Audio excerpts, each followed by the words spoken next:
All right, welcome in and happy Wednesday and happy MLB Hot Stove Happy Hour here. We dedicate 6 to 7 on Wednesdays during the off season to just baseball talk. And it's no Rocco leading the show of this today, thank goodness. It's just Zach and I rocking and rolling. Zach, full baseball, a lot of moves, a lot of people with opinions, and we're going to get to answering some questions. You took the glasses off for that. Yeah. I mean, talk about a lot of moves and a lot of spiciness happen in MLB. Moves happening and some moves being blocked. So I feel like maybe the hot stove is simmering right now. We're not as hot as the winter meetings, obviously. But man, rumors are cooking up. There is still something in the oven.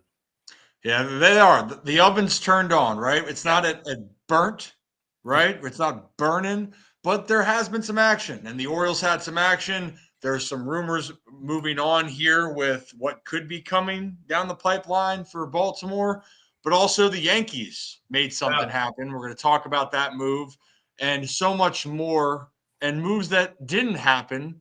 And it wasn't because of a team, it was because of a specific player saying, no, I'm not doing that. We'll get into all of that. Let us know where you're tuning in from and what you're having to drink to relax and enjoy this beautiful Wednesday. Midnight here in France. So appreciate you. We got the British Raven tuning in over 11 p.m. in England. So absolutely love it. Talking baseball worldwide right now. Oh, yeah. Baseball worldwide. Hawaii. Man, I'll tell you what, Hawaii sounds nice right now. Yeah. So does France, I'll be honest. Yeah, France sounds really nice. France at the holidays? You kidding me? I heard it's so romantic, but not as romantic as the game of baseball, Zach, as you would say. So why don't we dive into burner number one then on it, and let's start with at least with Oriole fans. I saw that we will get to the Arenado news. That's the most recent, but let's start with the Orioles news. Speaking of international. Mr. International. Tomoyuki Sugano is coming to the Baltimore Orioles, 1 year, $13 million deal. And Zach, I'll be honest, wasn't on my radar, wasn't on the bingo card, but this is a player that was posted back in 2020, and no team could come into an agreement to get him. Mm-hmm. He is one of the most decorated pitchers in Japanese baseball history. There are highlights of him pitching very well in the World Baseball Classic. He's a guy that is not high velocity. He knows how to pitch, multiple pitches. Six of them. Yeah, so I mean, initially, Zach, your reaction first, and then we'll keep going on with what this could entail. Yeah, initial reaction was exactly what you kind of said was, holy crap, what just happened? Didn't see this one coming at all. And it is in a lot of ways kind of also a testament of you don't know what conversations are going on behind the scenes that the guys like Mike Elias and company are having, because I heard all that day that the Orioles were doing nothing, all this, sitting on their hands. And then 1 year, $13 million to one of the most decorated pitchers in Japanese baseball history. I like the move. As I said on Kevin and Zach Reacts immediately after, I think it's a great move. It can't be the move. That can't be what you're relying on to be the big get of the offseason. But as we're going to talk about in a little bit, and John Morosi talks about a little bit, the one thing that he does not lack is experience. This is a pitcher who has been there, done that. We talked about the World Baseball Classic. He has struck out some of the best hitters in baseball, the Adam Jones, Nolan Arenados, those guys on the biggest stage in the world. Pressure doesn't get to him. He's a damn good pitcher. And the one thing I love about this move is the guy does not walk people. He doesn't put men on base. 16 walks in over 150 innings. Don't put guys on base. It's the one thing that we loved about Zach Eflin in the second half once he got to Baltimore. He doesn't give up walks, doesn't put guys on, doesn't get traffic on the bases. Absolutely love it. Yeah. So there's the positives, right? He's not going to blow it by you. In a day and age where we've seen velocity be king, it's still going to be king. But what we've also realized is that if you know how to pitch, you can be very effective. Zach Eflin was the best case example last year. Guy might touch 94, maybe, but mainly he's sitting 92. But he knows how to be able to throw a two-seamer away, sinker, throw a cutter. The majority of Zach Eflin's pitches, Zach, was pitching off of his fastball, the different variations of what he has. So what Sugano has more than Eflin, he's going to have more of a plethora of pitches, and that's what he's going to need. Now, I think then what we want to talk about, you mentioned John Morosi.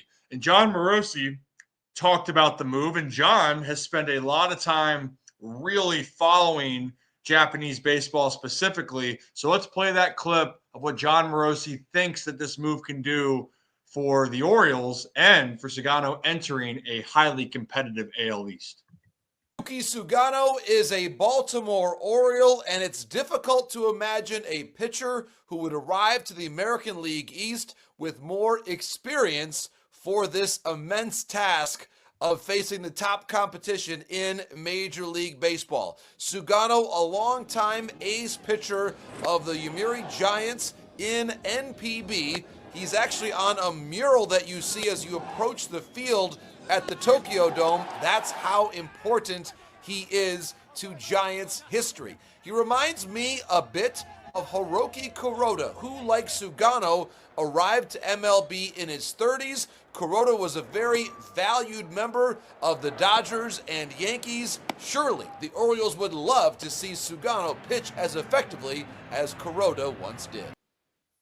That's a great job by John, as always, explaining and expressing and giving context to the situation. Now, for everyone that's going out there, because Zach, I've been asked this, wait, this is supposed to be the Orioles' big get, the big ace? No, not at all. Now, if you want to look at his track record, you have to be excited with the upside given what the deal is. 1 year, $13 million for the market is a really good deal. Now, where does he slot in? To me, he probably slots in, Zach, as anywhere from being a third to fifth starter. He's a guy that, again, knows how to pitch. But the one thing that we have to watch is, all right, you've had success at the highest level over in Japan. You've had success in the World Baseball Classic. But the one thing that I will at least caution in the World Baseball Classic, that's spring training for a lot of guys, for a lot of players trying to get ready. And the next thing is, you're coming to the America and you're going to be facing big league rosters day in and day out. Again, that's no knock to the competition over in Japan. It is one of the best leagues in baseball, but now you're going to be getting the best of the best each and every night. And then specifically in the AL East, I mean, look, it's going to be a place where Boston is going to be retooled. New York is going to be a team contending. And it just seems like Tampa Bay is always in the mix. Toronto, we know Toronto's been up and down, but it's going to be up there, Zach, once again, for being the most talented division. But I like that John mentioned that. He's a veteran and he's savvy. And if there's one thing at least that's going to help Sugano coming into this situation is going to be the fact that he has probably seen so much that he's not going to be wavered by the stress and the ups and downs because he's been a pitcher for so long with so much success.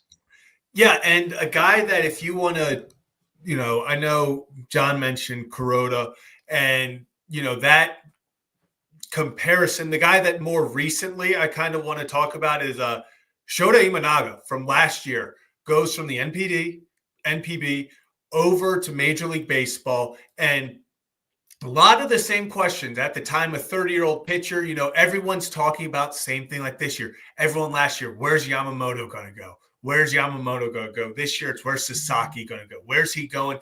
And Shota kind of flew under the radar, goes to the Cubs, 29 games pitched, only gives up a 1.02 whip, a 2.91 ERA. So just because a guy, like you said, it's kind of unknown what he's going to be like when he gets to Major League Baseball. That doesn't mean, he's never pitched in the majors, his ERA is going to triple.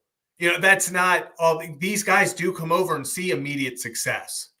So that's really where, I see a lot of similarities, as well as, hey, this isn't a guy I know people want to talk like there's so much uncertainty. Yeah, to a degree, but he has played top competition. It's a very good league that he's in. I really enjoy the idea of what he can mean to this rotation. Because, Ryan, what's something we talked about prior? This team felt young last year, a little too young. You need that experience. And that's why I love what John brought up about that. If you're going to get a guy that you're going to throw into the AL East, he's got to have experience. No doubt about it. And look, there's variability of what could happen here in this move. But having at least a guy that's been around does help. But the different situation, though, here, that Zach, is there's going to be a little bit more pressure because of where the team is and because of the division that they're going to be in. So I'm really excited to see what happens. But again, fans, for all the Orioles, this isn't the end-all move. I would be shocked if this is the end-all move. There's things that you have to continue to do. And the last thing we'll say on this before going to burner number 2 is you look at a pitching staff that develops over time.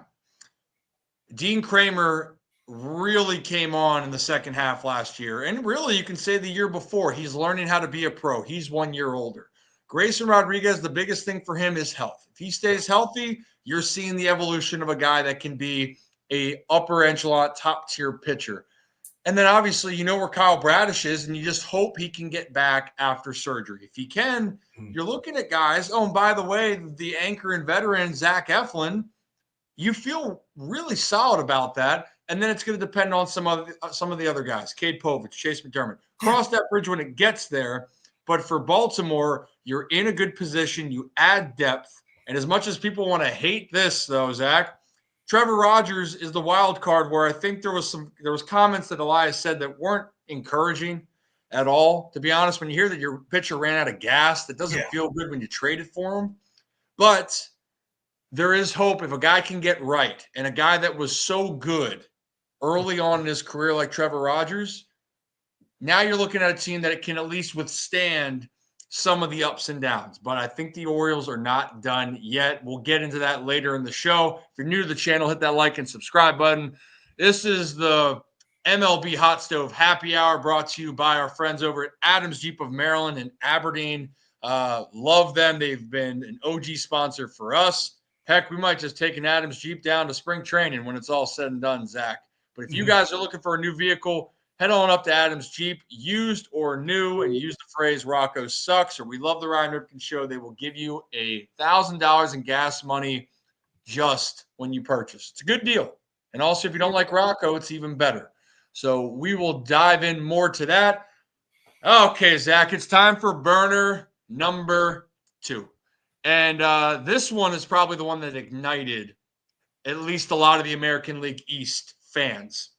And it was the Yankees. Yeah. It was Cody Bellinger going to New York. And it felt like it, Zach, as soon as Kyle Tucker made the move to Chicago or Houston traded him, it was done. Bellinger was the Yankees. Cody's going, and he did. And I'll tell you what, I mean, that deal that Brian Cashman did, I mean, hey, props to him. Really good deal. I think they're taking on the majority of the money, but they're giving up just Cody Poteet, talented arm. But overall, Yanks got better with this one. Yanks got better, but, and Ryan, I think you know where I'm going with this. The Yankees improved because they got a position of need. This is not MVP Cody Bellinger. I understand the namesake. I understand that Yankee Stadium, I'll give it to him, is very beneficial for his pull-happy kind of fly ball swing. I think he's going to have success there. I do. I think this was a good move for the Yankees. People are acting like they just acquired Kyle Tucker. This is not a move. I think this move helps them defensively in center field because it moves Judge over to right field. They play him well in center field. I get that. I think this benefits the Yankees. I don't think this puts the Yankees over the top in any situation. I think he is another quality bat that they added. But it is one of those moves where I've seen people online being like, I've seen in the chat, why aren't the Orioles making these moves? I don't think Cody Bellinger fits here. I think Cody Bellinger was a good upgrade for the Yankees, but it's not someone that I would have liked to give playing time over seeing what a Heston Kjerstad could do. Yeah. And I agree with you on that. And here's the thing, and I was gonna save maybe my rant for later. I might just get to that point now. Hold on. I'm gonna grab something for a second. That is, you know what? Is everyone on good? I mean, that is, I mean, obviously, like, it's not the most like groundbreaking news, but it is funny because immediately this was what was trending. Immediately when he got signed, this is the power of the internet. So yeah, Bellinger's wife is Giancarlo Stanton's ex-girlfriend. that's just where it goes, right? That's where people want to go with it here. And actually, I got to get my Deep Eddy beverage after this point here because I'm gonna be fired up. I'm gonna need to take a break here. Yeah. So thank you for the internet for making sure of that, and also thank you for the internet for keep pointing out to me. What are the Orioles doing? Why are every team is getting better except Baltimore? And I'm sitting here and I'm going, well, man, and like you've heard me, like I can't pull out my hair. I can't afford it. No. Genetics, I know it's supposed to go to your mom's side, right? Yeah. But if it's not, Zach, I am screwed. Screwed. Yeah. And we're trying, but the hair looks good right now. Yeah, but no, anyway, what grinds my gears is you just talked about a play that the Yankees, it was a need of position. They needed it. Now Cody's going to play center, Judge to right. They could bring in a bat like Anthony Santander to transition to play first. They could go get Christian Walker or Pete Alonso, whoever they want. They have to spend. Why? They don't have the talent in the minor leagues to do it. They don't have the young prospects to do it. And I'm sitting here and I'm going around the rest of Major League Baseball, and this is where you got to ask yourself, and I'm being honest, like genuinely. If you want money spent, you want a guy like Cody Bellinger, who I'm happy for him. In 2023, he bounced back, had an 881 OPS and 26 jacks, right? But the two prior years, Zach, he hit 210, 168 or 165 with OPSs of 654 and 542. Last year, he took a step back to 751 OPS after that big year that he had. Look, Cody's talented. He's a talented player. But now you're going to have to deal with, is he going to rise to the occasion and expectations in New York? For Baltimore, I mean, shirts and pants, man, let's go through the young players and tell me who you want to sit. Okay? Yeah. Your third baseman is going to be Jordan Westburg. Don't you dare touch him. You leave him in that lineup. Gunnar Henderson's your shortstop. Okay, that's 2 all-stars. Jackson Holiday, you want to give him a shot? Number one prospect. Play second base. Okay. Let's go to Ryan Mountcastle, Ryan O'Hearn. That's a really good platoon. It's a really good platoon that they have going there. Guys that are putting together, especially Ryan O'Hearn, quality at bats. And that's the guy who he would replace. That's the guy whose bats he would take. It would be O'Hearn, and everyone knows how clutch O'Hearn is, how O'Hearn really down the stretch was probably the most consistent bat. You just throwing him away to put Bellinger in? I wouldn't for your construction. So let's keep going. Adley Rutschman, I'm not buying the second half is going to continue. His woes are going to continue next year. Adley will be back. So that's right now, if we're naming the infield, there's 3 all-stars right now that were all-stars last year. Westburg, Gunnar, and Adley. With the possibility of Jackson being a future all-star and Ryan O'Hearn and Ryan Mountcastle that can play up to a caliber of O'Hearn was in the final vote. So there's that. And let's go to the outfield. Colton Cowser almost won Rookie of the Year. He had over 20-plus home runs. Yes, he needs to get better. But if he takes a step, do you want him to sit? I don't. Cedric Mullins, you guys already know what I like about his game. And he knows how to this is a phrase that we talk with. Buck Showalter said it. Post up. Said he knows how to post up during a 162. He'll battle. He'll figure it out.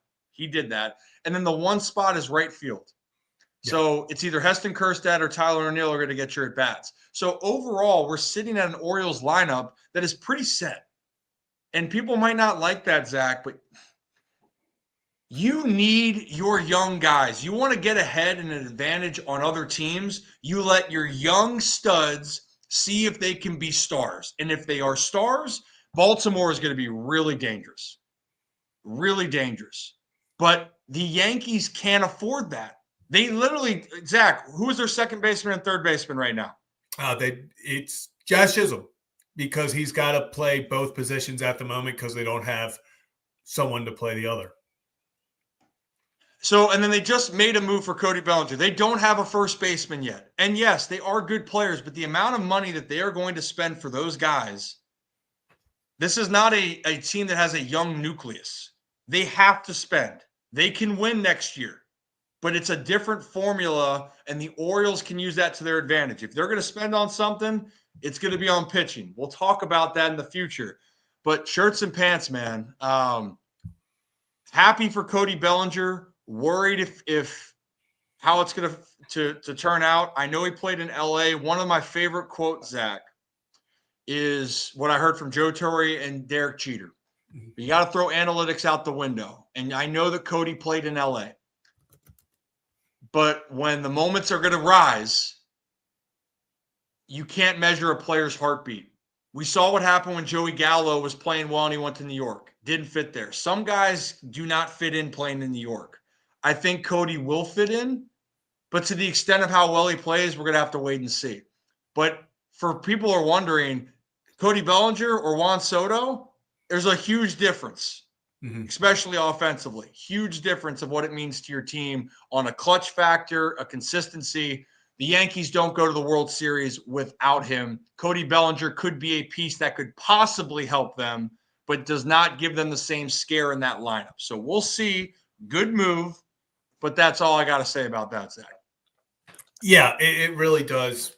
It's a good move, but I think that's all it is. This isn't an earth-shattering move. This doesn't change my stance on where I think, the Yankees are or the Orioles are. I think the Yankees got a slight upgrade over Alex Verdugo. And if you look at their metrics and their stats, they got Alex Verdugo. It really is not a massive trade where suddenly, and that's why all it took was Cody Poteet. It wasn't like, and here, maybe genuinely, he might, with right field, he is a pull happy fly ball hitter in Yankee Stadium. He might hit 40 bombs. He genuinely might. But where he's been offensively over pretty much the last 5 years, 4 years, with the exception of 2023, he's a guy that's been inconsistent. He's a guy who had to get out of LA because of the pressure he said he was putting on himself there. He needed that fresh start, and maybe New York is that secondary fresh start for him. But New York is also, like you said, Ryan, if Cody gets there and he's not performing right away, New York isn't a place where it's, we'll give him time. They'll boo you your first game if you strike out your first 2 at bats. So it is a place where I think they got better. I don't think that changed that. I don't think acquiring Cody Bellinger is winning the Yankees the World Series. I think they got a slight upgrade to Alex Verdugo, and that's kind of that. It's not like they got Kyle Tucker. That's the big thing. They thought they had Soto out there. Then you had maybe Tucker out there, and then you got Bellinger. And that is definitely 1 to 2, Soto to Tucker, I think, is a pretty small gap. I really like Tucker. Tucker to Bellinger is a pretty significant jump. Huge. And to the point, the Yankees, Max Fried, that's going to help their pitching staff. Cody Bellinger, going to help their offense, right? Like, they're pieces that are helping their team. Devin Williams coming out of the pen, drastically going to be a difference maker. He's really good.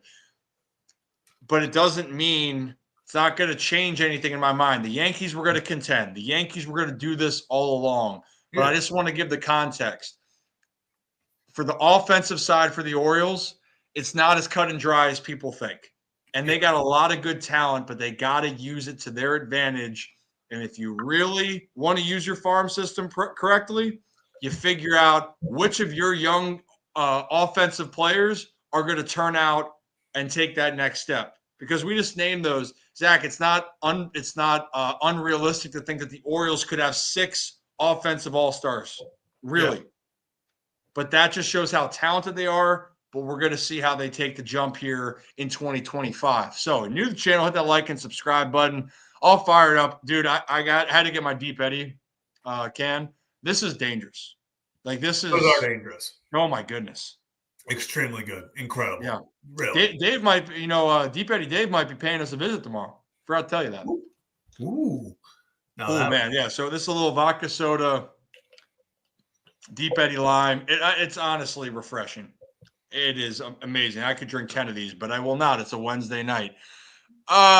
Zach, let's go to burner number 3. Okay. And burner number 3 goes to where all the Oriole fans or all people are kind of talking about is, all right, well, you're saying that we're not making moves for more offensive talent. Yep. Well, what are they going to do? Is Corbin Burnes coming back? Why aren't they paying Corbin Burnes? Is something else going to happen? Well, Ken Rosenthal on Foul Territory spoke on the options for Baltimore here. So we're going to play that clip for you guys, and we'll react and give you more insight after the video. Are you looking at the Orioles as, okay, this pitcher's $150 million that's out of their range, or is it years that you feel like, in your opinion, Mike Elias is afraid to go too many years for any starting pitcher? First of all, I don't know what their range is under their new ownership. It's impossible to say. They have taken over and they haven't done anything big yet. They haven't shown any hesitation on certain players like Tyler O'Neill, but at the same time, they've not gone here. Now, maybe they'll never go to that level, and this is still a small market team by baseball's definition. It's still a team that probably shouldn't be spending $250 million on Corbin Burnes based on their revenues, unless the owner decides he wants to do a little Steve Cohen. So I don't expect them to do Burnes, and I don't know that Mike Elias would advise them doing Burnes as he tries to manage the payroll, but there are other ways to go. Look at Cease, for example. Last offseason, they traded for Corbin Burnes. They traded Joey Ortiz, who looks like he's going to be a really good player, and DL Hall, who still has a chance to be a good pitcher, as well as the 34th pick.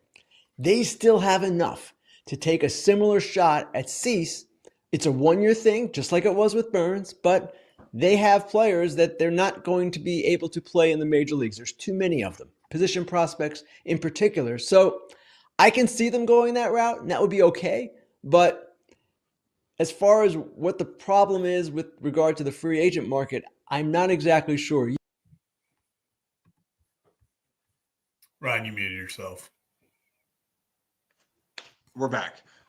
So right there, the conversation was about what the Orioles could do. And we've discussed this in length. And on our last video on Monday, Zach, you and I talked about how, it just feels like San Francisco is going to be the front runner, the amount of money. I don't see that the Orioles are going to spend that. People can be frustrated. I would still rather, if the Orioles are going to spend money long term, it's on their guys they're trying to keep, the Westbergs, the Gunners. Yeah. I think those are going to be very important. Cowser, I think that all those are going to be very, very important.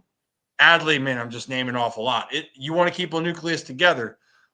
Corbin's not going to be cheap, and someone's going to overpay. The worry is Corbin's been so durable, but could anything happen at any point? And it still comes down, Zach. I'm not sold that Corbin wants to be in Baltimore. I want him to be in Baltimore. I hope he's in Baltimore. Mm. But there's nothing that's showing us right now that that's going to be the case. So the other option is trading for a guy. And the name that keeps coming up here is Dylan Cease, Zach. Yeah.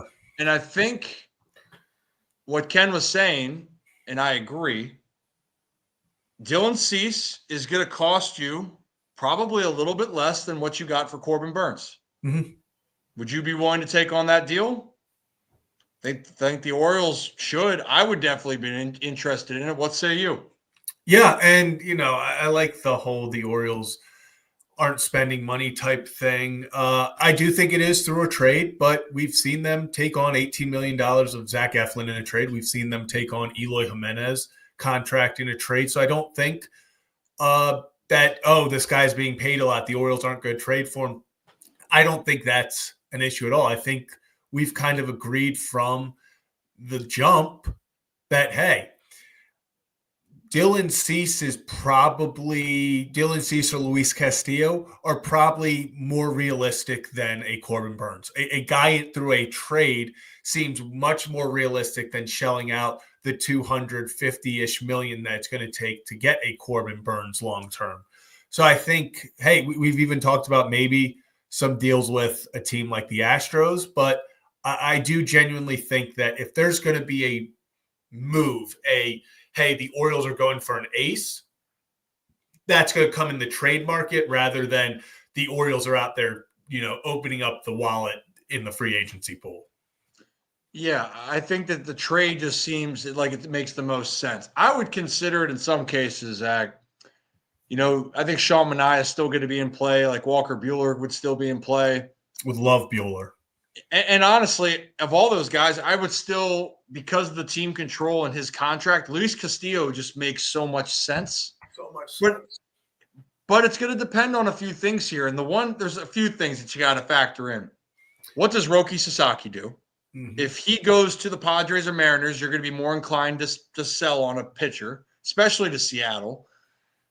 And then the one now that continues to confuse me a little bit is the Houston Astros, because the report came out, Nolan Arenado used his right with his no trade clause. He waived the right.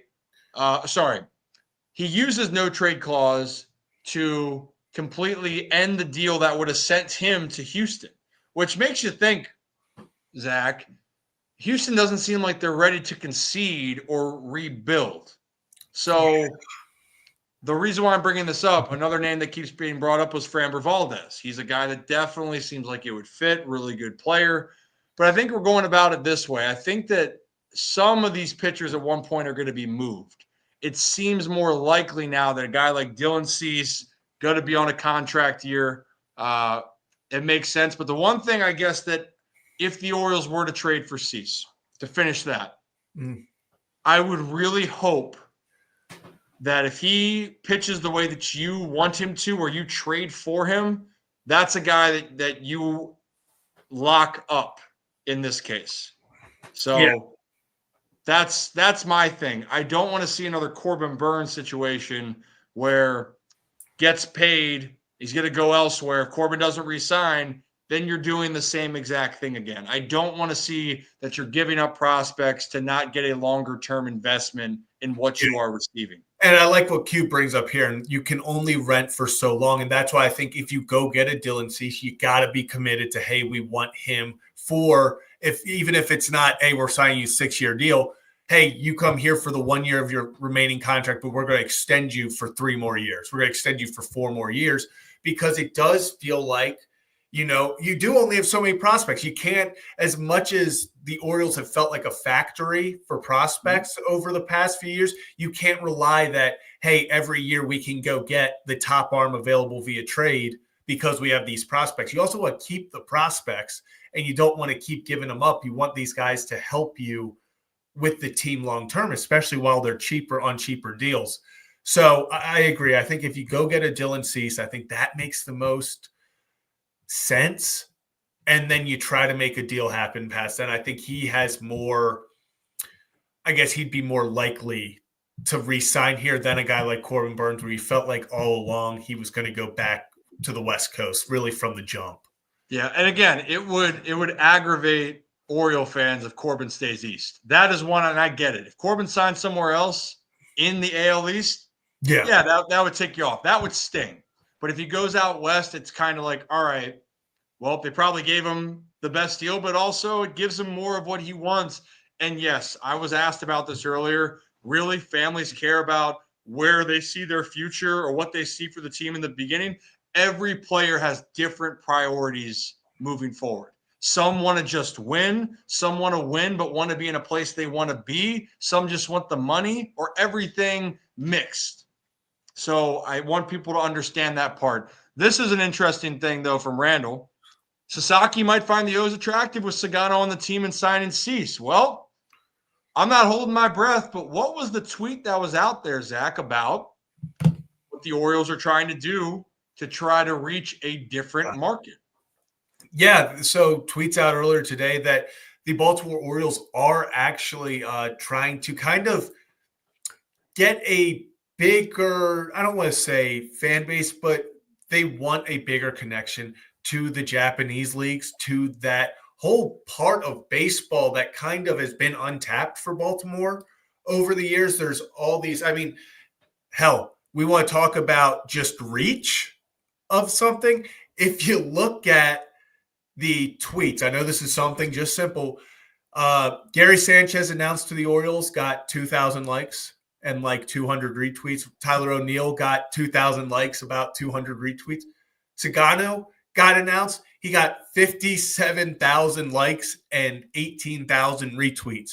So that a massive part of the world. I think the World Series, when you looked at the ratings and numbers, it was, I think, because of Ohtani, Yamamoto, and them, it was 14 million Americans watched like Game 5 of the World Series and 13.4 million Japanese networks. So you got views from there. So it really is just this completely untapped. It's you get that, you tap more into that, it really does open up so much more.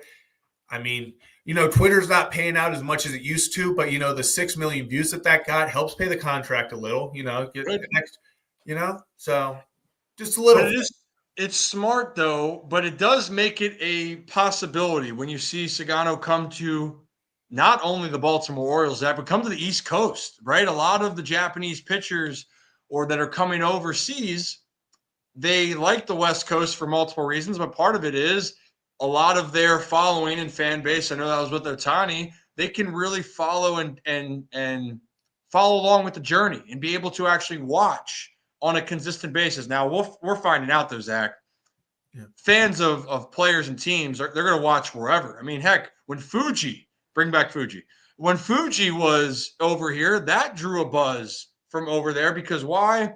You have so many passionate fans internationally, specifically that are from Japan.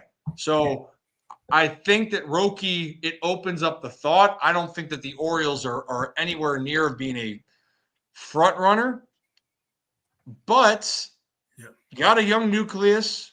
And if you see someone already going over there to do it, and there's a lot of good buzz around, hey, it's a chance. You're telling me there's a chance. And I think that is something we're going to have to consider out. And really, though, if we're talking about a nucleus of trying to grow, Sasaki with his age, with this team, man, you could sell that. Yeah. You could sell that to him. I don't think it will be enough, but that to me, if I was a player of like, I'm ready to go win, I think that I want to grow with this young team. Baltimore would be one of those top spots. So we'll see what happens. It's exciting, though. I mean, this is the other part too, Zach. I love that people are passionate. Just because we talk certain ways, like if you don't agree with me or you don't agree with Zach, well, you know what? Well, that's fine. You're wrong. Just kidding. You're wrong. No, I love it. Everyone should feel the way that they want to feel. But the bigger thing is that you're passionate, and you know why you're passionate? Because the Orioles are relevant. The Orioles are relevant again. I don't want to take that for granted. So even though you can be frustrated, I think we do have to remember the dark years where a team didn't win, have a winning season for 15 years. Zach wasn't born yet when the Orioles didn't win. And then when he was born, they didn't win for an additional 12 more years. Yeah. So context matters here. And I appreciate the passion here. And if you're new to the channel, hit that like and subscribe. We cover baseball here, MLB Happy Hour Hot Stove, every Wednesday, 6 to 7 p.m. Eastern Time. We do the Ryan Ripken Show Monday and Thursday. It's football season. A lot still happening in the NFL around the Ravens. I mean, hell, the Commanders down the road here, Zach, are playing extremely well. This area could be having both teams playing playoff football. It's exciting, but we still have our backbone on specific content that covers baseball. I mean, hell, just posted today on the channel with Buck Showalter. So before we get to the final burner, let's play that clip of Zach and I sat down with Buck in the past. And here's a little teaser on what Buck Showalter showed us in his interview. I'm still fooling them. How about you? You know, we were talking about car issues or road hiccups. You have any story or one that sticks out to you during your professional career as a coach or player? I had to go down there and drive the bus. He just raised my hand. I said, I got it, guys. Don't worry. There's no way in the minor leagues when we played, we could have played a team that many times without being in a fight by the third day. Oh, There's just no way. Hitting in baseball is really about stretching out the good times and shortening the bad times. You know, you get to know those things. He was, I still talk to him now and then. He ain't going to quit. Don't sell him short. You can't go back, and you wouldn't go back and change anything, but you'd like to go back and relive it again. And you got to write a book for me with all these quotes. So, Buck was awesome. It really was. I never saw you kept pressing the button on the computer to make sure we had the tab saved. Yeah, I think I pressed it in like the 30-ish minutes, 40 minutes he was on. Actually, he could have legitimately, I think we had him for like 45 minutes and we're like, hey, don't you need to? He was like, I could sit here all day and just talk. So one of just probably the base wealth of knowledge. He and Kirchen, every time we talk to them, it's just, you just feel like your baseball knowledge doubles in the time that they just simply talk to you. Oh, for sure. And Fat O's fan, appreciate you. Yeah, loved what Buck said about J.J. Hardy. You know, in that one little teaser part, Buck talked about a certain player that's still in MLB that he's saying don't count out yet. If you want to see, watch the interview. And he also has some behind-the-scenes stories of current players, former players, and kind of where the game is gone, what he's seen. And it was just a great conversation. And then he has the Buckisms where you just are left going, well, damn, one of one. So you guys can check that out. Yeah, so we got a lot. We you know, Alan, I did finish the bus story and something else. I do have a few bus stories that we might save for Rip After Dark in the future. But Zach, what are we talking about for burner number 4 here as we head towards the last 15 minutes of the happy hour? Well, I think before we kind of do that, there was a little in regards to Corbin Burns. I guess a little update on maybe why he hasn't signed anywhere. We had a I guess new MLB insider joining Foul Territory today to kind of maybe break down why Corbin Burns hasn't signed anywhere here. So we'll listen to new MLB insider Grayson Rodriguez and see what he has to say. Just read a text message because he'll get a kick out of this. This is kind of me. So I said, what are you thinking? Or does just nobody want you? And he said, oh, that's a good one. And I said, honestly saw it coming. You know, how are you doing? So, yeah, so it looks like nobody even wants Burns, which, you know, really didn't shock me. But so, yeah, that's kind of my side of the story.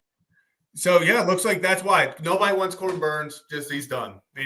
Grayson Rodriguez broke the news. Corbin just nobody wants him. And it makes sense. And that's the hard-hitting analysis that you need. You need to understand.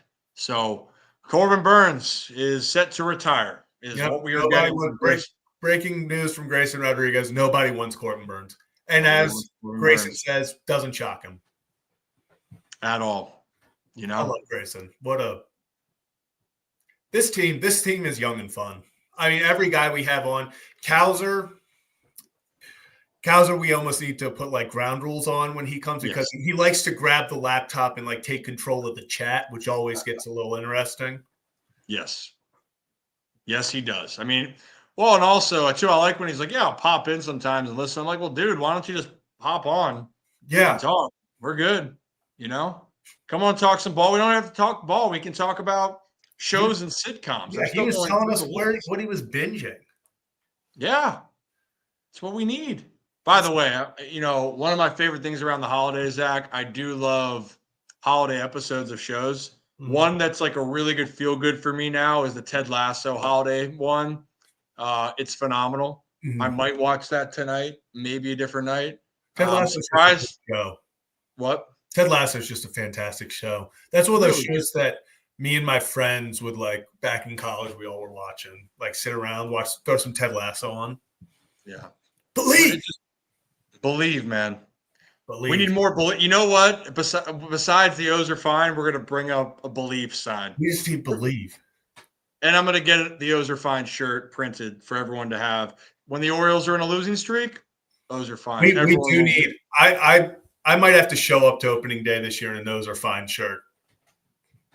God, I almost hope I never would, wish this on the Orioles, but the Orioles losing opening day, the 0-1, the O's are fine tweet would be magical. Oh yeah, it'd be great. Can't wait. Bart Scott can't wait. All right, burner number 4 though, Zach.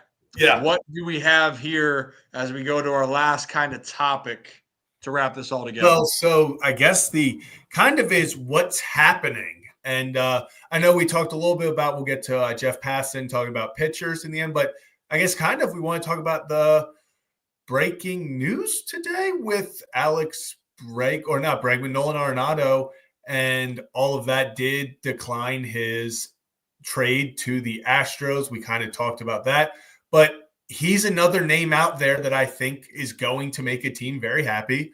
I mean, the guy could play baseball on his knees and win a platinum glove. Mm-hmm. So just, you're always going to get that, interesting to see what Houston is doing. We talked about how they never go away. But Nolan Arenado, that's a guy where I'm interested to see where he wants to go, and then also where he ends up kind of with that. So what's interesting, because I'm doing a little bit more research as we talk about this. He had a list of teams. Mm-hmm. I believe the Yankees weren't one of those teams. No. But Houston, it was interesting that how he blocks it, because you're saying, okay, Houston wants to still win, so they have a plan. But you're also sitting there going, well, you just traded away arguably your best player. And I was seeing some reports, if I'm Nolan Arenado and I'm looking to win right now, that doesn't make you feel great when the top player on the Astros is now the top player on the Chicago Cubs. So I get that part. But to your point, is Nolan Arenado the same guy that he was 3 or 4 years ago? Probably not, where he was arguably just like lights out, the most decorated all-around third baseman, like Manny Machado in that category as well. Mm-hmm. No, it's probably not, but a guy that is extremely, extremely deadly at the plate, and what he brings on the defensive side. So I'm really curious what it is. But the thing with me with Houston, Zach, is what is Houston going to do? They say that they're not out on Alex Bregman. And Bob Nightingale even said that they're still having conversations. And yet, though, it felt like if they made that move, they were fine with letting Bregman go. So you're kind of sitting there going, well, what is the end game for Houston? What is Houston going to do here next? And I think a lot of teams are trying to figure that out, Zach. And quite frankly, where Nolan Arenado goes might even delay the process for some of the other hot bats that are still on the market trying to find a home. Yeah, and it really is. I mean, even guys like Pete Alonso, I think a lot of these teams with these, I guess, older players right now, although Alonso I wouldn't necessarily put in that older player category.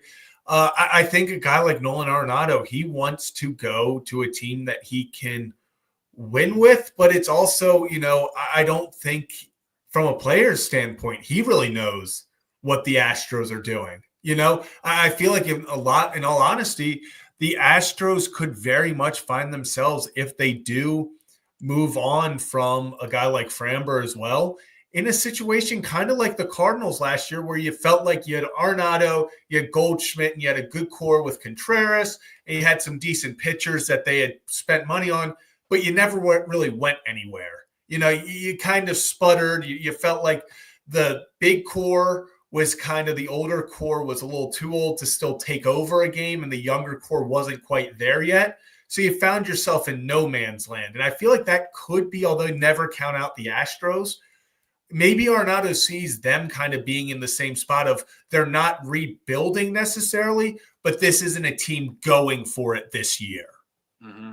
And you know what, as I do a little bit more research on this, and there's one article that was put out from John Denton, talking to MLB.com beat writer covering the St. Louis Cardinals, was saying that, he wrote, instead, according to multiple league sources, Arenado declined to waive his no trade clause, preferring not to make a decision this early in the offseason and wants to see things play out.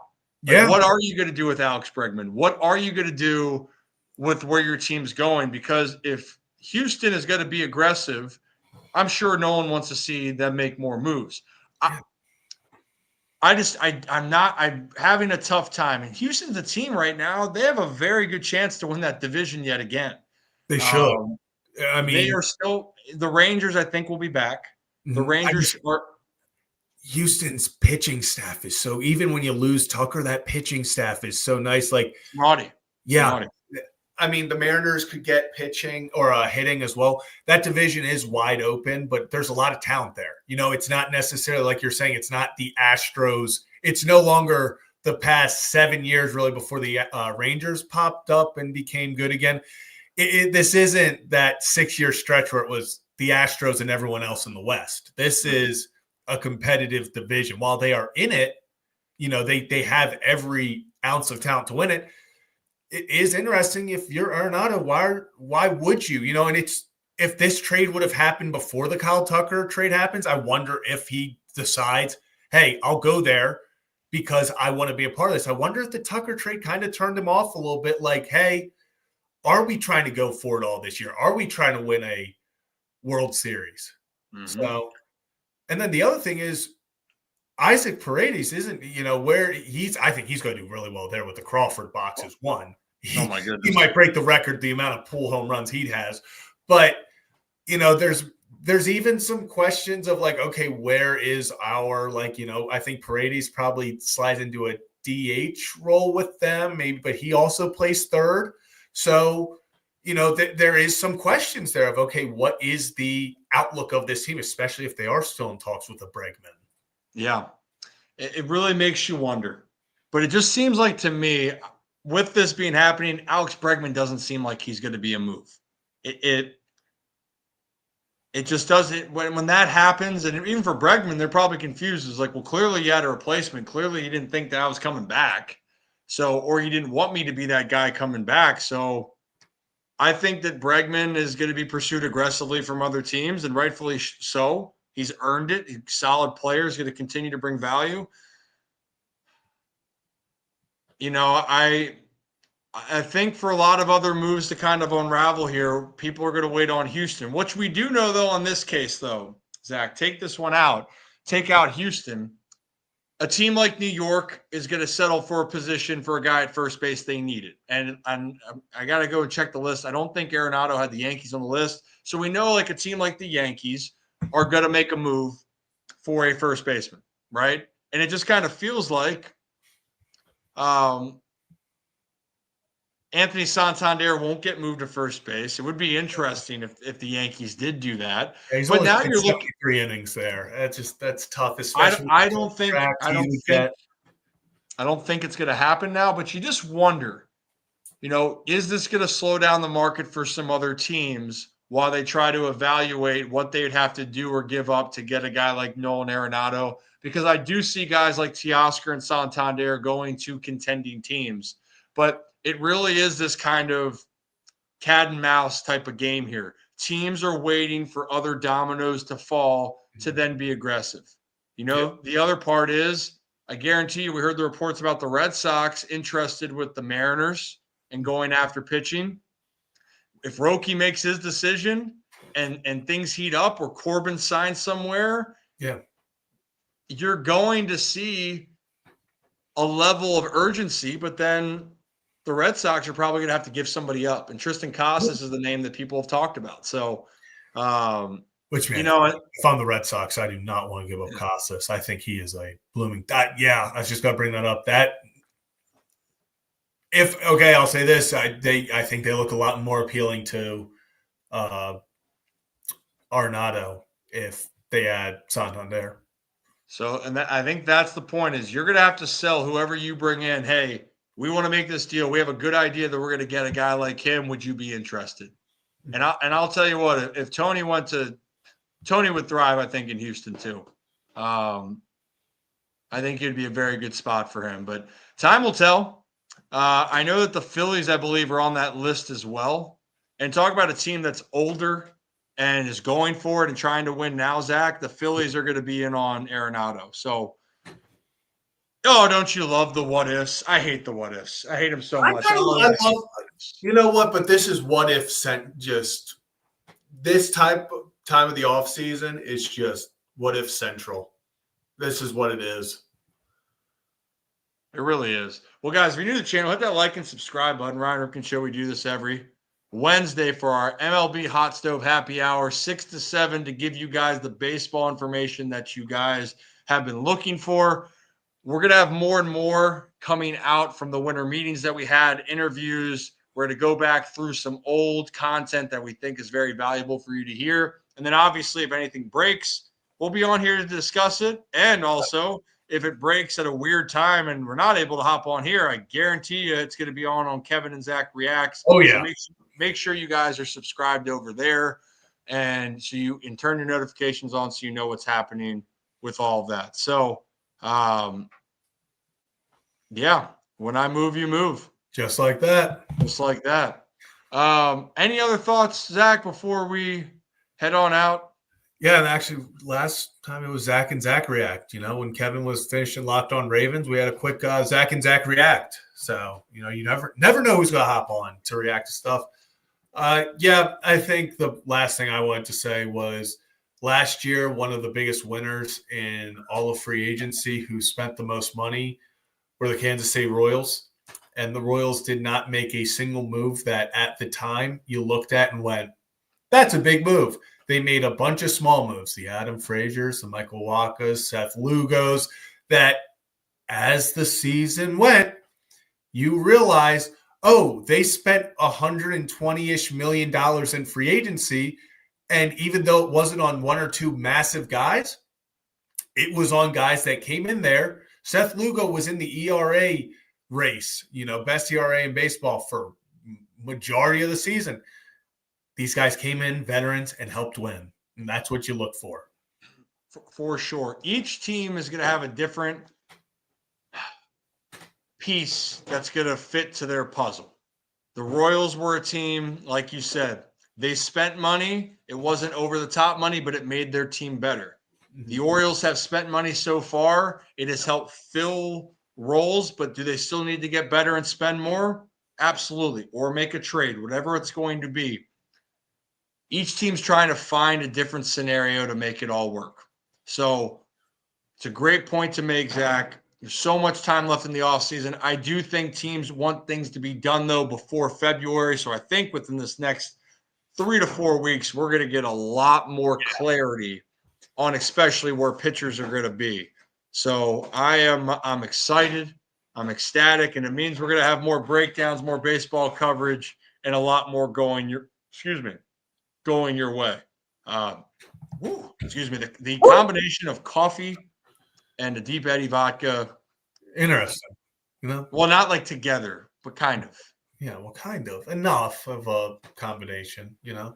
Yeah, it's beautiful. Well, guys, as always, hit that like and subscribe on the way out. Zach and I, we will be live for the Ryan Ripken Show at 3 p.m. tomorrow. So we'll see you guys then. And as always, have a day, have a night, and we know our shit. See you guys. Bam.